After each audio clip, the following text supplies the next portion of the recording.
Dans un sens, juste, je voudrais qu'on prenne une analyse extérieure, si vous voulez bien, parce que c'est intéressant aussi, plutôt que d'avoir des analyses de parti pris. On va prendre Jean-Philippe de Rosier, qui est constitutionnaliste, docteur en droit public à l'Université de Lille. Bonjour, merci beaucoup d'être en direct avec nous. Vous, puisque vous êtes extérieur aux partis qui sont sur ce plateau, quelle est votre analyse de l'abstention ? Est-ce que finalement, les Français se disent, ces politiques qu'on voit sur les plateaux télé et qui sont là, d'ailleurs aujourd'hui, ces politiques, ils nous font pas envie.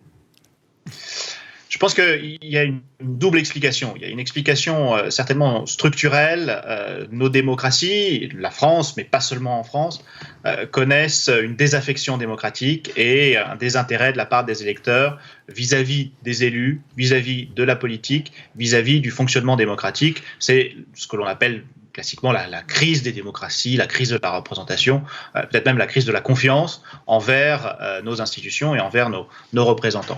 Mais concernant le scrutin d'hier, les scrutins d'hier, parce que n'oublions pas qu'il y avait deux scrutins, il y avait les régionales et les départementales, il y a des éléments conjoncturels. Je crois que pour dire les choses très simplement, les électeurs n'avaient pas la tête à ça. Ils pensaient à autre chose. Rappelons-le également, ce sont des élections qui devaient d'abord se tenir au mois de mars et elles ont été reportées au mois de juin, faisant de la France le seul pays démocratique au monde à ne pas être en mesure d'organiser des élections après un an de pandémie, ce qui est quand même assez alarmant. Le pays se libère. Hier, il faisait relativement beau. À cela s'ajoute la fête des pères.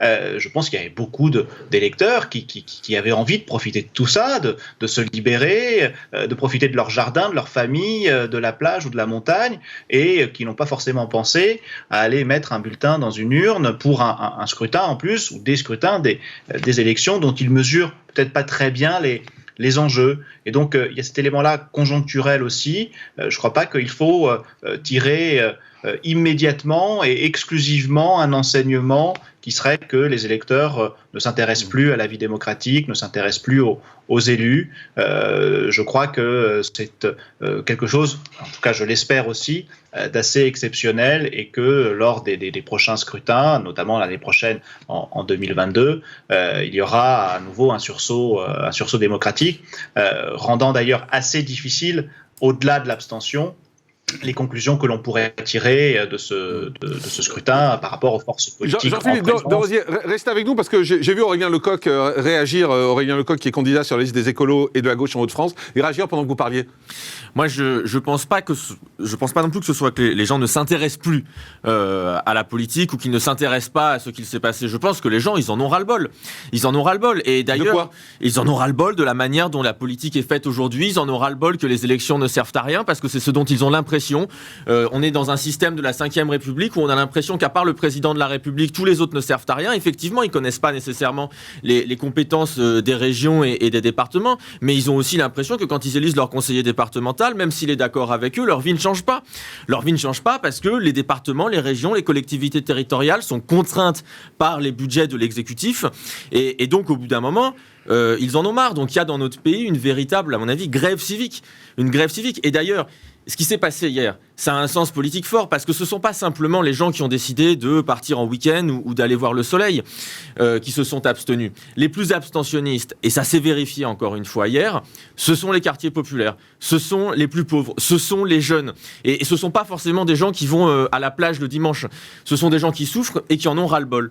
Moi, j'ai vu à Lille et sur la métropole lilloise, il y a des cantons à Roubaix où c'est même pas 66% d'abstention, c'est 80% d'abstention. Personne n'est allé voter. Cette élection n'a aucun sens. Cette élection n'a quasiment pas eu lieu.